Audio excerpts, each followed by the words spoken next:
Bismillahirrahmanirrahim. Assalamualaikum warahmatullahi wabarakatuh. Alhamdulillahilladzi an'amana bi ni'matil iman wal islam. Wa nusalli wa nusallim ala khairil anam Sayyidina Muhammadin wa ala alihi wa sahbihi ajmain, amma ba'd. Puji beserta syukur marilah kita panjatkan kepada Allah Subhanahu wa Ta'ala yang telah memberikan beribu-ribu nikmat. Tidak lupa salawat dan salam tercurahkan kepada Nabi Muhammad SAW, keluarganya beserta sahabat. Semoga kita semua mendapatkan syafaatnya dan mendapat petunjuk hingga hari kiamat nanti. Marilah kita senantiasa bersolawat serta mengucapkan salam kepada junjungan kita Nabi Muhammad Sallallahu Alaihi Wasallam. Allahumma sholli ala Muhammad wa ala ali Sayyidina Muhammad. Doa dan harapan saya, semoga saudaraku semua selalu diberikan kesehatan, dilapangkan rezekinya, dan diampuni dosa-dosanya, juga dipanjangkan umurnya. Amin ya robbal alamin. Sahabat rahasia kolbu rahimakumullah. Salat merupakan perkara wajib yang harus dilaksanakan oleh seorang muslim. Dan salat adalah merupakan salah satu penentu apakah hamba Allah Subhanahu wa Ta'ala masuk ke dalam neraka atau masuk ke dalam surga. Sahabat rahasia kolbu rahimakumullah, tahukah Anda jika sholat adalah merupakan hal pertama yang akan dihisab atau yang akan ditimbang di hari kiamat nanti? Dan ternyata rajin melaksanakan sholat bukan menjadi jaminan. Dalam sebuah hadis disebutkan bahwa Rasulullah Shallallahu Alaihi Wasallam bersabda, sesungguhnya pertama kali yang dihisab atau ditanya dan diminta pertanggungjawaban dari segenap amalan seorang hamba di hari kiamat nanti adalah sholatnya.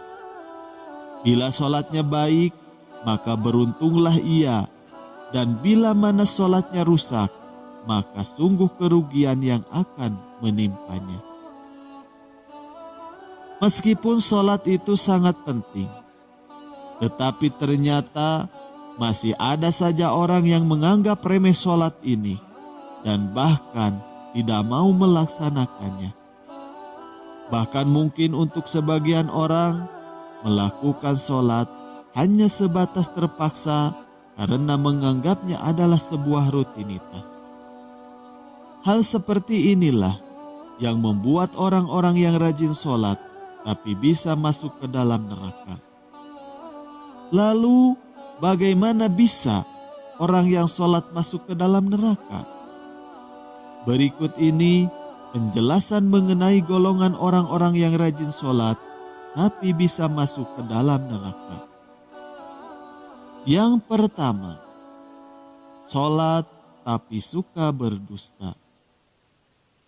Berdusta atau berbohong adalah salah satu dosa yang tergolong besar yang jika dikerjakan akan mendapatkan balasan siksa di akhirat kelak.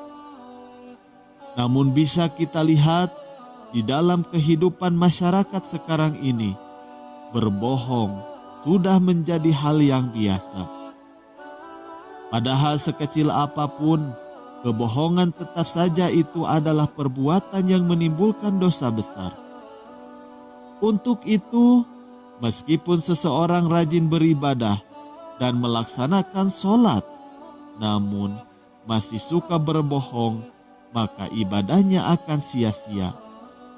Kebohongan tersebut bisa menghapus semua amalan-amalannya. Ketika seseorang tersebut meninggal, masih dalam keadaan belum bertaubat kepada Allah Subhanahu wa Ta'ala, maka ia akan dimasukkan ke dalam neraka jahanam. Di dalam Al-Quran surat An-Nahl ayat 105, Allah Subhanahu wa Ta'ala berfirman, sesungguhnya yang mengada-ngadakan kebohongan hanyalah orang-orang yang tidak beriman kepada ayat-ayat Allah, dan mereka itulah orang-orang pendusta. Mungkin kita sudah tahu bahwa bohong merupakan salah satu ciri dari orang munafik. Maka untuk itu sangat disarankan untuk menjauhi sifat tercela itu. Yang kedua, sholat tapi masih suka minum minuman keras. Yang dimaksud minuman keras adalah semua jenis minuman yang bisa memabukkan. Bagi orang Muslim, mungkin masih ada yang melakukannya walaupun sedikit. Hal ini adalah salah satu yang merusak pahala amalan sholat. Rasulullah Shallallahu Alaihi Wasallam pernah berkata bahwa minuman keras adalah induk dari segala macam kejahatan. Maka dari itu beliau melarang orang-orang untuk mendekati, apalagi meminumnya. Meminum minuman keras atau khamr haram hukumnya jika diminum oleh umat Islam. Dan jika itu sudah dilakukan, maka disarankan untuk bertaubat dan memperbaiki sholatnya. Yang ketiga, sholat tapi masih percaya dukun. Dukun dipercayai sebagai orang yang memiliki kemampuan mengerti perkara gaib dan hal-hal yang tersembunyi. Hal itu tidak salah, namun jika sampai mempercayai adanya kemampuan lain selain kemampuan Allah, maka itu yang tidak boleh, maka akan termasuk golongan yang akan dimasukkan ke dalam neraka.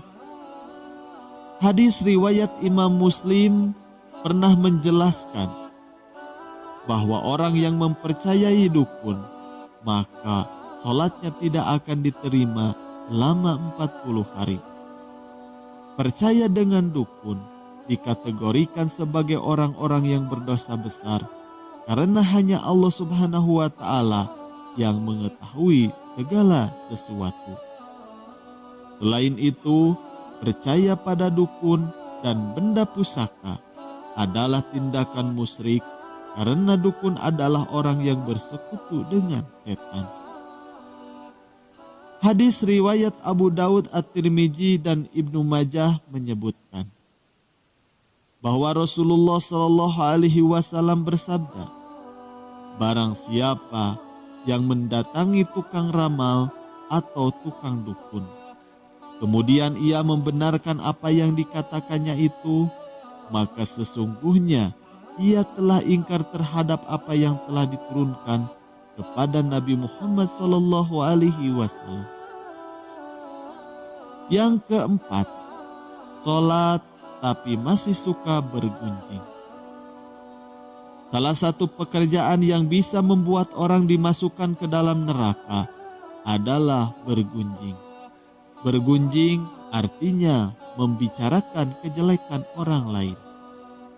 Di dalam Al-Quran, Allah berfirman, hei orang-orang yang beriman, jauhilah kebanyakan dari berprasangka atau curiga, karena sebagian dari prasangka itu adalah dosa, dan janganlah mencari-cari keburukan orang, dan janganlah menggunjingkan satu sama lain.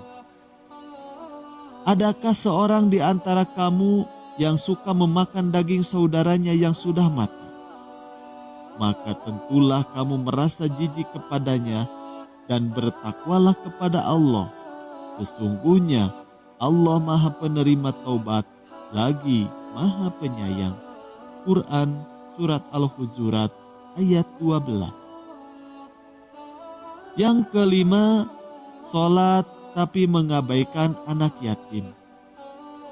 Ahli sholat tapi mengabaikan anak yatim juga termasuk golongan orang yang mendustakan agama dan bisa dimasukkan ke dalam neraka Allah Subhanahu wa Ta'ala.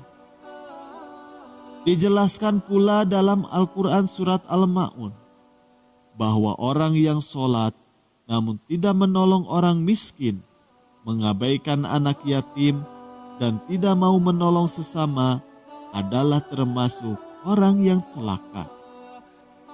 Itulah 5 golongan orang yang rajin sholat namun bisa masuk ke dalam neraka.